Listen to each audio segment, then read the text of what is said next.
haddaba hadduu sharaf lahaa iyo hadduu inaad lahaaba anaan ka harayn god haddaan ku ridi waayana hooyadaba xaaraan igu dhashay u sheega sharmaaka hadduu god ku ridi waayo ilma sina laygu dhalay oo beenaday baan ahay oo magaca Soomaaliland sitaa xaaraana magaca Soomaaliland sitaa xaaraana hadduu sharmaaka adduunka aan la tiigsan waayo aygu dhalay carruuraha dadka u soo shaqo tagay waraaqii dhakhtarkaygii hore aan ku tegay kulay sababta loo qarinayo ma garanayo meesha yaalaana hooyadiina way ogtahay anagoo ogahay dadka inta u badanna way ogyihiin balse in waraaqii hore la keeno oo dhakhtar labaad tago waxay igu kalifay waraaqii horta la diiday inaan soo qaato leeyahan jabay leegu wuri xataa xanuunkaasi haddaad qabto haddaad ka hadashoon ku dilinaa sababta wax kastaba runtoodii way soo baxeen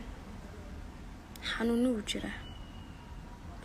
haddii sharmaake lagu wuri waxba ma sheegi kartidoo waanu ku dilinaayo kama kugu samaynana oo uu isagu waxyaalaha qaar ka aamusay horta anu waxba kama aamusayo hadalkuna inta kusii joogi maayo bas waxaan u sheegayaa dadka sharmaake haysta sharmaake shalayna imugu hay oo wallaahi oo billaahi oo tallaahiya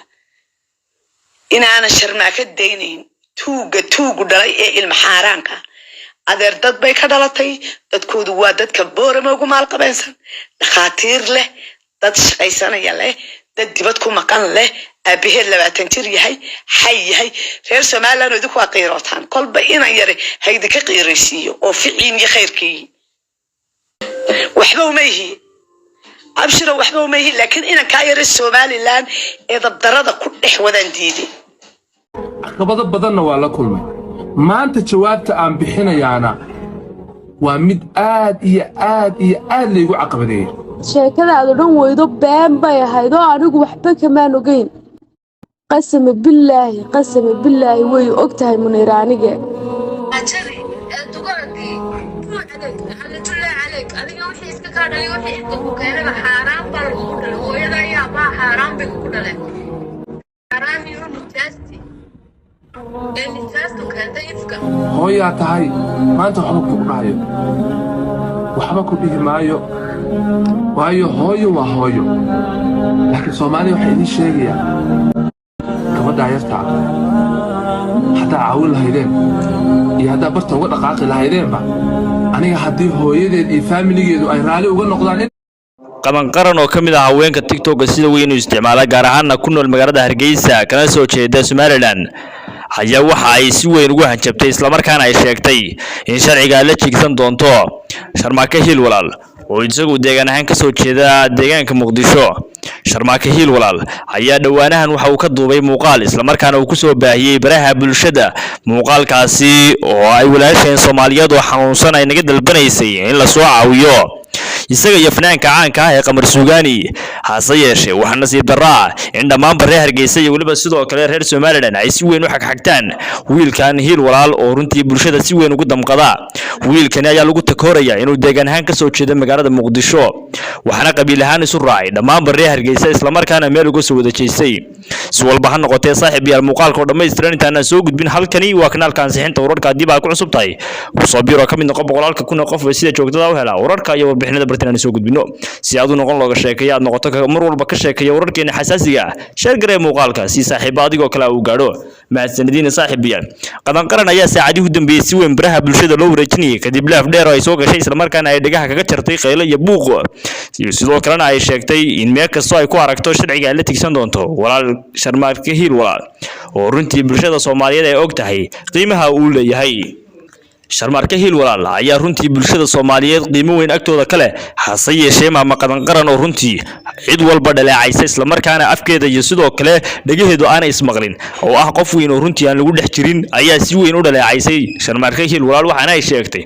in xitaa gacanta saari lahayd hadii uu Hargeysa ku noolaan lahaa sidoo kale waxa jiray in hooyada dhashay Muniira ay sidoo kale iyaduna si weyn ugu soo hanjabtay hase yeeshee taasi waxaan ku dhaafilayn inay hooyo tahay maadaama hooyada caruurteeda laga soo muuqaal ay ka damqanayso hadiiba xitaa ay deerisay Muniira ayaa si weyn uga hadashay arrintaasi isla markaana ku tilmaamtay emailka dhac sharafteeda ay ku tahay in maanta loo jawaabo wiilkii Soomaaliyeed ee iyada u damqaday isla markaana caawinayay waxaana runtii cadeyn inugu filan in muuqaalka uu ka duubay Sharmarke Hiil walaal halka uu iska gaarsiiyay inuu iska bari yare muuqaalkeeda uu tilmaamay xitaa in afkeeda ay ka sheegatay iyadu lambarka lacagta lagu dirayo waxaana ay afkeeda kaga dhawaaqaysaa Muniira lambarka lacagta lagu soo ururinayay waana kan isagoo muuqaalkeena aanu ka dhigino itus oo itaabsi oo aanan ka dhigin inaanu qaran si weyn u dhaliilino balse saaxiibayaal runtu waxa ay tahay in qaran ay runtii tahay qof weyn oo runtii baraha bulshada ku khafifay maadaama hadda ay ku jirto daada cimraysiga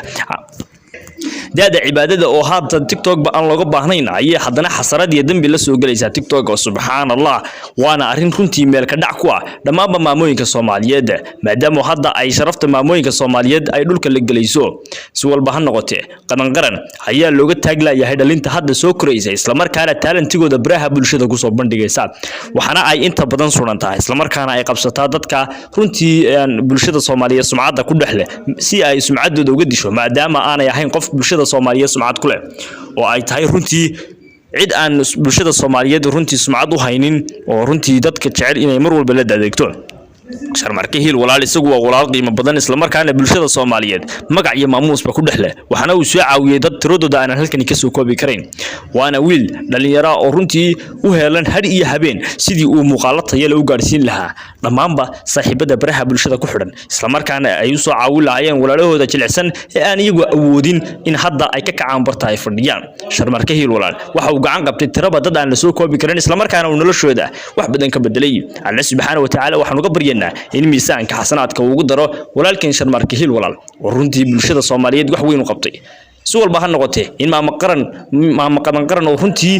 bulshada Soomaaliyeed khasaare mooya aan wanaag boogu fadhiin ay runtii soo aflagaadayso waa mid runtii meel ka dhac ku noqonaysa shacabka reer Hargeysa waxaana aan taasi ku baaqi lahaa in dhammaan reer Hargeysa isku meel uga soo jeestaan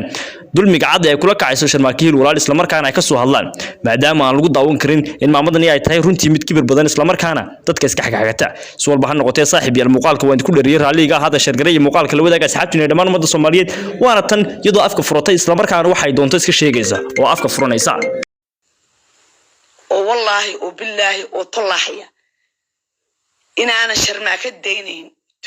tuugu dhalay ee ilma xaaraanka adeer dad bay ka dhalatay dadkoodu waa dadka boorama ugu maal qabeynsan dhaqaatiir leh dad shaqaysanaya leh dad dibad ku maqan leh aabbaheed 20 jir yahay hay yahay reer Soomaaliland oo idinku aqeerotaan kolba inaan yare haydi ka qiiraysiyo oo ficiin iyo khayrkii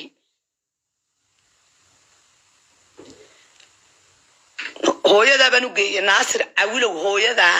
ayaan u geeyay halkaad geysay gurigoodii bay joogtaa reerkoodii bay happy ku tahay waa ina yaro laga maskax badiyo horena waan idinka sheegay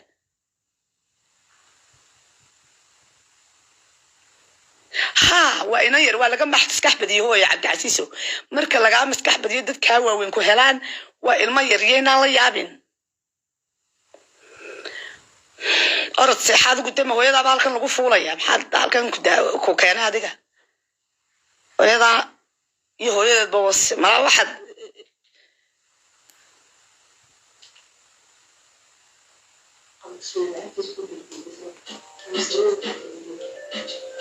waxba uma yihi abshiro waxba uma yihi laakiin inaan ka yara Somaliland ee dabdarada ku dhex wadaan diiday